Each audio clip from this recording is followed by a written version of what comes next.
Merci Monsieur le Président. Mes chers collègues, ma question s'adresse à Monsieur Olivier Véran, ministre de la Santé et des Solidarités. Chaque mois, en France, des centaines de femmes sortent du silence et témoignent auprès des associations d'expériences d'accouchement ou de suivi gynécologique traumatisants.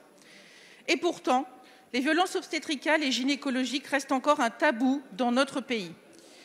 Les violences gynécologiques, ce sont des touchés vaginaux brutaux ou non consentis, des remarques sexistes ou encore une absence de prise en compte de la gêne de la patiente durant les consultations gynécologiques. Les violences obstétricales, ce sont des épisiotomies et des césariennes réalisées sans l'information et le recueil du consentement de la patiente, une non prise en compte de la douleur et de la parole de la femme ou de son compagnon pendant l'accouchement, ou encore ce qu'on appelle les expressions abdominales, un geste pourtant interdit et qui consiste à appuyer violemment sur le ventre de la femme pour expulser le bébé. Et récemment, des faits encore plus graves ont été révélés, des accusations de viol dans un hôpital à Paris ou encore de touchés vaginaux sur des patientes endormies à Lyon.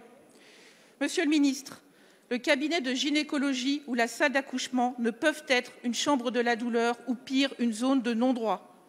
En 2018, à la demande de notre gouvernement, le Haut Conseil à l'égalité a remis un rapport formulant des propositions d'action concrètes. Moi-même, j'ai déposé une proposition de résolution en 2020, cosignée par des collègues issus de tous les bancs de notre Assemblée. Pourtant, depuis, nous n'avançons pas. C'est pourquoi, Monsieur le ministre, j'en appelle aujourd'hui à votre soutien pour nous aider à changer cela.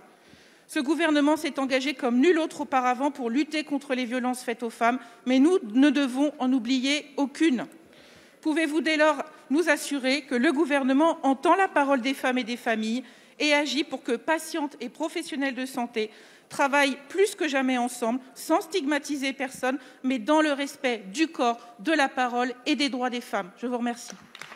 Merci. La parole est à Monsieur Olivier Véran, ministre des Solidarités et de la Santé. Madame la députée Valérie Petit, merci pour votre question et pour votre engagement.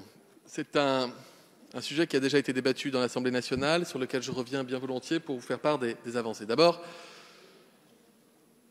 malgré tout, Madame la députée, saluer l'engagement des sages-femmes, des obstétriciennes, des gynécologues dans notre pays, qui font ce travail, des infirmiers, des aides-soignantes, qui font ce travail formidable, et leur dire que parler de la bientraitance en salle d'accouchement, parler de la bientraitance des parturientes en général, c'est aussi notre capacité à améliorer les conditions de travail des uns et des autres.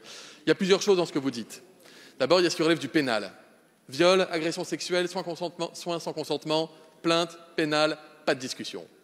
Et ensuite, il y a le vécu, objectivement traumatique, de ce qui est pourtant un événement fondateur de la vie, par définition, qui est l'accouchement, par un grand nombre de parturientes. Nous vivons une époque où la douleur a vocation à disparaître des salles d'accouchement.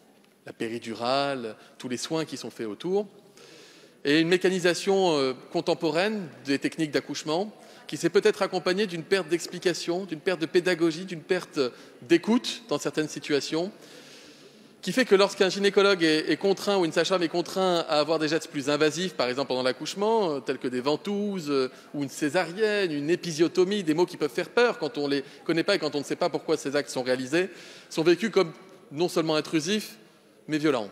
Alors que le principe numéro 1 quand une femme va accoucher, c'est la sécurité pour la mère et pour l'enfant. C'est pourquoi, notamment avec Adrien Taquet, nous avons identifié l'entretien prénatal qui doit être un temps. Il est obligatoire désormais. Vous l'avez voté, Madame la députée, merci à l'Assemblée qui l'a voté, qui doit permettre d'apporter les informations, d'expliquer, de prendre le temps d'écouter, de lever les malentendus, de prévenir.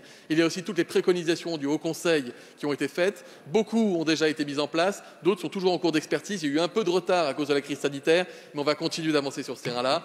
C'est un beau combat qui est mené pour toutes les femmes de ce pays, mais aussi pour les professionnels, je le redis. Merci, Monsieur le ministre. La parole est à Madame Sophie Métadier. Merci, Monsieur le Président.